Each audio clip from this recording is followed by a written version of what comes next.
What's going on, everybody? It's Dominic with PowerSlap News, and joining me again is the legend Azael El Perro. How's it going, man?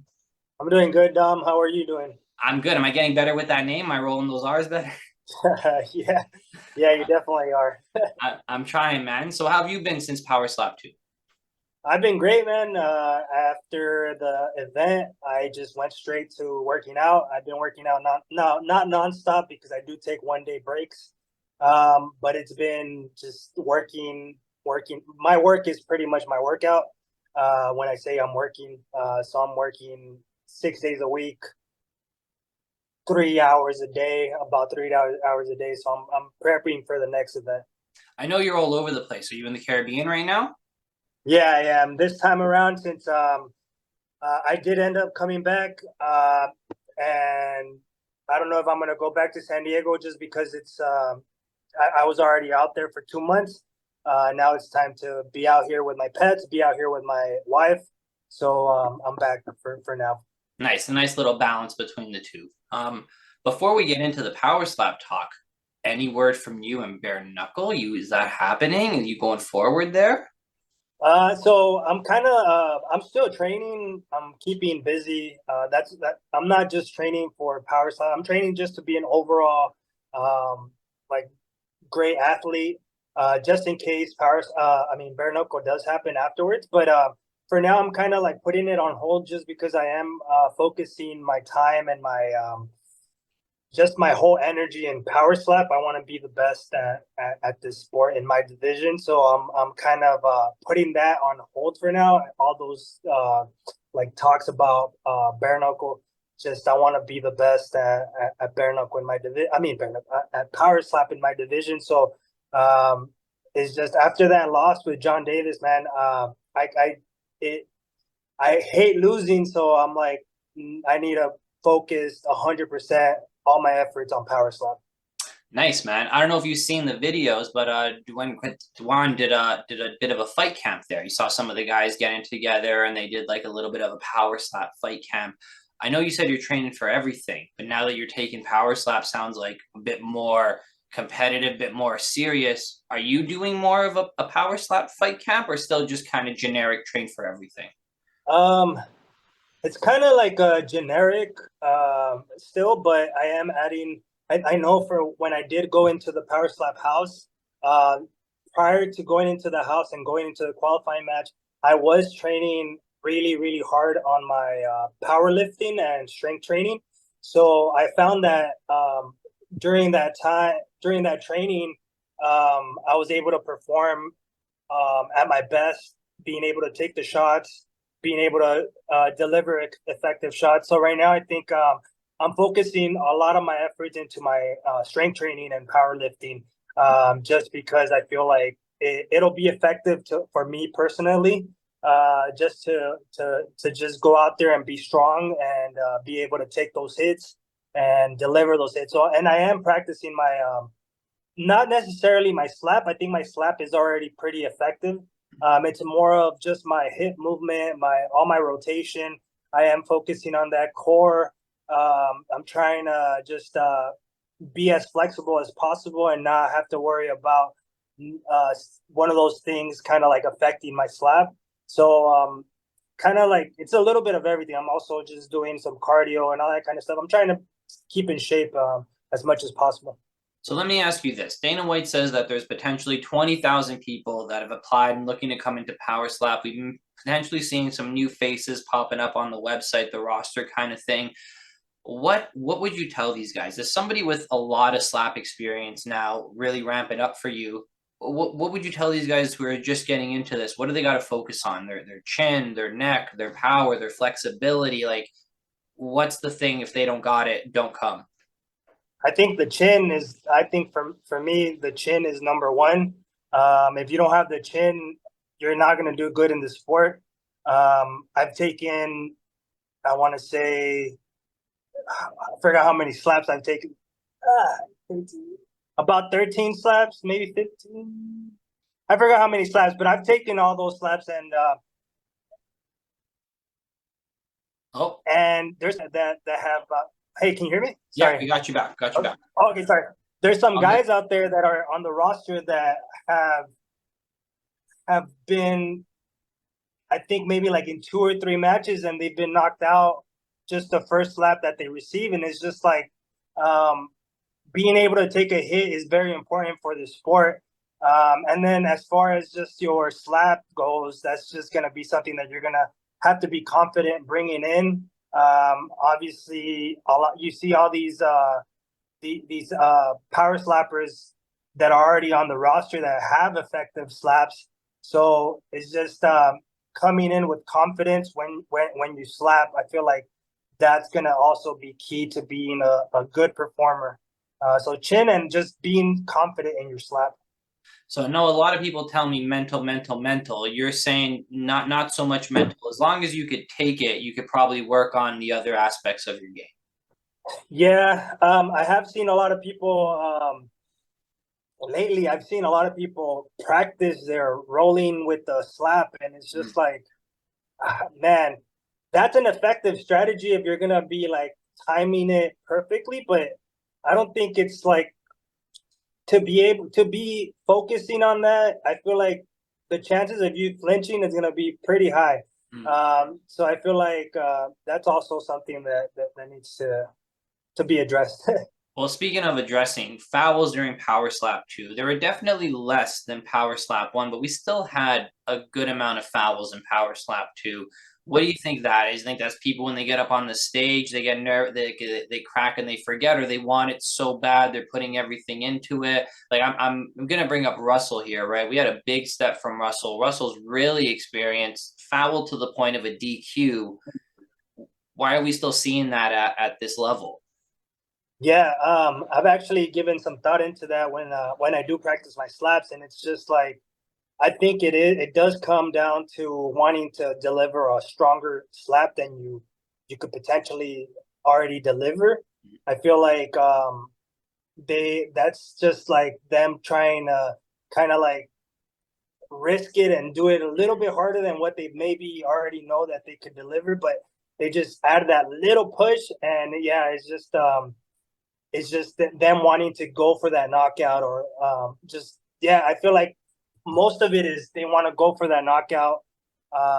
Obviously, no one likes to get hit, so I feel like they want to do that knockout, get that win as quick as possible, and also give the fans a good, clean knockout. But it just doesn't go in their favor because of that, of them just trying too hard. So I feel like and that's what I'm saying about coming in with the confident slap. I'm not saying these guys aren't confident with their slaps, but I feel like sometimes they're a little bit too overconfident, and that could potentially lead to those fouls that you saw. Right, we saw some fouls. We also saw a bit of craziness out there. Super heavyweights. What did you think about that? That's the first time we saw some super heavyweights step up to the power slap barrel there. What were your thoughts on that fight? Oh man, that was a great fight. I was watching it. I was already at the strip on the strip. I was there on my phone watching it with my wife and my sister, and it was just great, man. It was great to see a whole new division, heavier guys coming in. Their first, I mean, Slap for Cash has slapped before, but the other guy hasn't, and it was just a great experience watching both of them just go out there. Unfortunately, Slap for Cash got knocked out, but he did get back up that first knockdown, and that was pretty good to see. I wasn't expecting him to get back up, and it was just it was great to see him get back up and try. You know, it was he had the heart and he wanted to continue, but I mean, it didn't go the way he wanted to. But it was a great. It's a great. It's great for the sport. I feel like adding in these super heavyweights, I think it's gonna add in more fans, and it's gonna create a lot more entertainment for the sport. Yeah, I think you're right on that one. I think a lot of people I spoke to said if he goes down, he's not going to get back up. But we saw him get up on the first one, so I think that does speak to, like you said, the heart and the wanting to be there and take full advantage of this opportunity. How about John Davis with the shoulder popping out and him just kind of dealing with that on the fly, popping that back in. If you're in that situation, do you throw the right? I feel like my left is pretty effective, so I think that would, if I was in John's position, I would be pretty excited because I'd be like, okay, now I have a reason for me to show off my left. Not that you would ever see me throw the left unless I'm like winning the matches and I'm like for sure. But yeah, I think it was great for John to continue the match, and that last slap for him to change it to the right. It was pretty exciting to see as well because I don't think anyone anticipated him changing back to his right suddenly like that. So that was pretty cool. I said it. I was talking to the people on the bench there, and I'm like, come round 5, he's gonna throw the right. John's crazy. He's gonna through the right. I thought that was a pretty hyped moment there. Anything else in PowerSlap 2 that stood out to you as like a big takeaway moment that we didn't really see in PowerSlap 1? I think the thing that I was noticing was the flinching. There were a lot more. A lot more cautious about or like they were looking out for the flinches a lot more. There was a lot of flinches that happened in the first one and that they didn't call. I'm gonna say John Davis flinched against me. If you rewatch that match, he flinched. I should have had a second slap. I shouldn't have lost that match. And then the other thing was so it was the flinching. Oh, there was also the time they did a way better job at giving each of the people that got knocked down when they did get back up. It was good to see that they did the 10 count, and obviously if they got up before the 10 count, they checked them. They gave them like they gave them a pretty good amount of time to recover. And I feel like the first time around, it was a way quicker stoppage than what they did this time around. Which again, going back to the John Davis fight, I feel like they stopped mine too quick. So that was good to see that they're getting a lot better with one looking for those flinches, because at the end of the day, those flinches are gonna, if they don't catch those flinches and you move a little bit, that's gonna take away from that force that's coming into your face. And then two, that recovery it was good to see that they're getting a lot better at just not calling it right away and letting the person compose himself and then determining whether that person is okay to continue or not. Yeah, I saw something pretty unique with Cole. Cole did a kind of like step away when he got slapped. Like I know you were saying some people learning to kind of roll with it. He kind of, when he took it, he stepped and did like kind of a lap around. Like, do you think there's a little bit more to that, like taking that momentum with you and going with it? Yeah, I think that's an effective strategy. I think I've seen Waylon also do that. He did it against Slap Jesus when they fought PowerSlap 1. I think it's a great strategy. It's just being able to execute it at the right moment. I think is going to be key because you don't want to get called for a foul, because sometimes I feel like it's easy for you to do it so soon. It's hard to time it, man. These slaps come pretty quick, especially if they're on like right on one. Even never mind, right on one, right on two, right on three, doesn't matter. The slap's gonna come pretty quick. You could try to time it as much as possible, but at the end of the day, it's gonna be a really difficult thing to do. Yeah, I agree. I do think there's something to it, but there's a bit of a risk reward there, right? If you don't do it right, maybe that turn gets called as a flinch, and now you're in a really bad situation where it wasn't a flinch. You were trying some strategy thing, right? And it didn't play out for you. PowerSlap 3 was announced. We won't go into too much details about it, but what are you doing preparing for this? I know you already talked about your training, but anything else, like, are you going to plan maybe get to Vegas early, go to the Performance Institute, like anything like that this time around? Yeah, so yeah, like I said, I'm just right now I'm focusing on my strength training. Um, just I don't think I will ever lose against someone that could outlift me. That's gonna be very disappointed if I do. But yeah, like you said, I am gonna go. I'm trying to see if they could fly me in at least a day before the scheduled time that they're supposed to fly me out, just so I could just compose myself with the whole jet lag. Sometimes it's a little bit difficult traveling from over here to over there. And then I'm jet lagged. I don't have energy to go out there, and I just want to rest. So I did request for them to fly me in maybe a couple of days before, so that way I could just get enough rest and then just continue to prepare myself those days. But yeah, definitely I didn't go to the Performance Institute this time around, just because I had a fresh tattoo and I couldn't really go into the sauna, the pool, or anything like that. So I was like, there was no need for me to go because I had everything in the hotel as far as training. But this time around, my tattoo's healed, so I want to go in there and be able to use the sauna, use the pool, the hot tub, the cold tub, just to be able to like heal my body pretty much. Not necessarily to lose weight or anything like that, but it's just more for like the healing process of my training. Just get more like comfortable being there, and like you said, get more like in tune with not all jet lag, get more like there. I see a lot of you guys getting a lot of new ink. Is that sponsors? You getting sponsors from tattoos, or no, you just doing it on your own? Yeah, just doing it on our own. That would be really cool. I think if there are some tattoo artists that hit me up from back home when I was in San Diego. And so I'm trying to see if eventually they'll like sponsor, or not even like this one. He wanted a like a shout out, and he was gonna hook me up, but he didn't have time to do the second tattoo. I was supposed to get two, so then I ended up just giving them a shout out. But I ended up paying them anyways, just because I don't like getting freebies like that.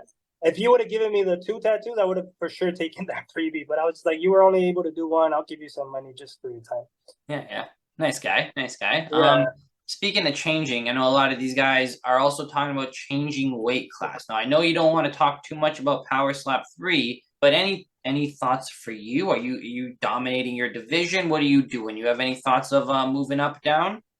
So I was because of the whole boxing and bare knuckle, I did want to go down in weight because my ideal fighting weight would be like at the 160s, like 160 range. So I was thinking before of potentially going into the 170 division for PowerSlap, but then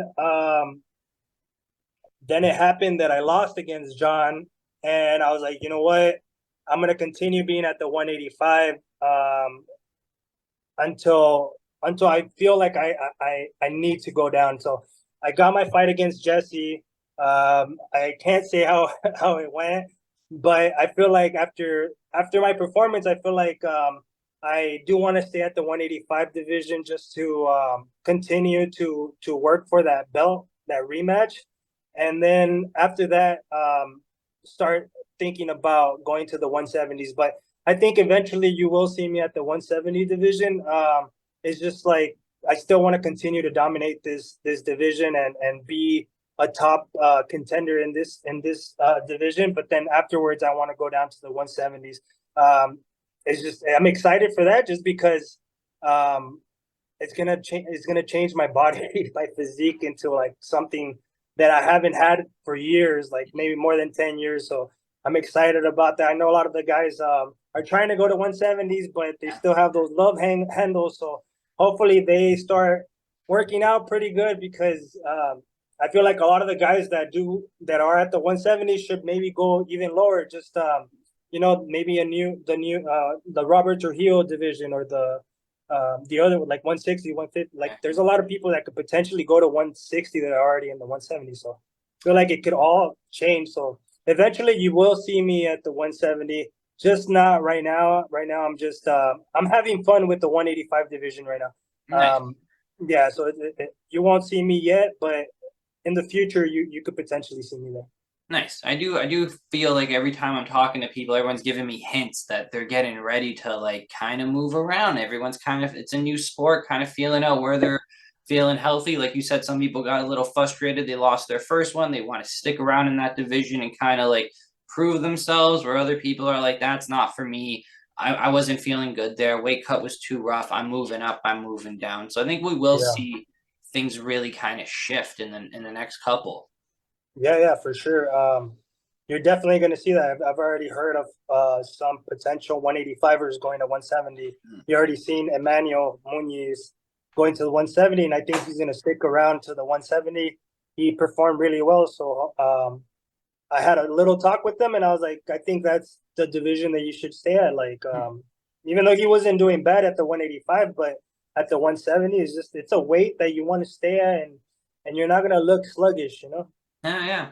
Nice, man. Well, I don't want to take up too much of your time. I do appreciate you coming out and talking to me. Before I let you go, anything you want to let the people know? What you got going on?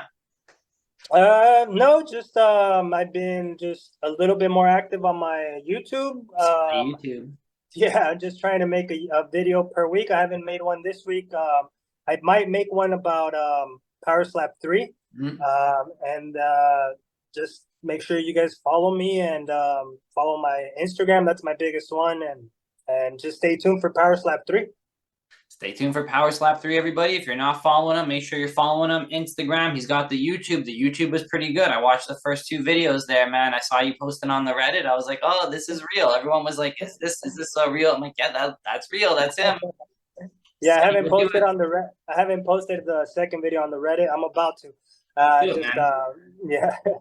That's awesome. Well, thank you so much for your time. Really looking forward to seeing you compete again. I really do appreciate you always coming out and talking with me. That's super awesome, man. And I'm gonna put all your links below. Make sure you're following Azael. All right, man. Thank you, Dom, for your time and for all the good questions that you had for me. No problem. Thank you.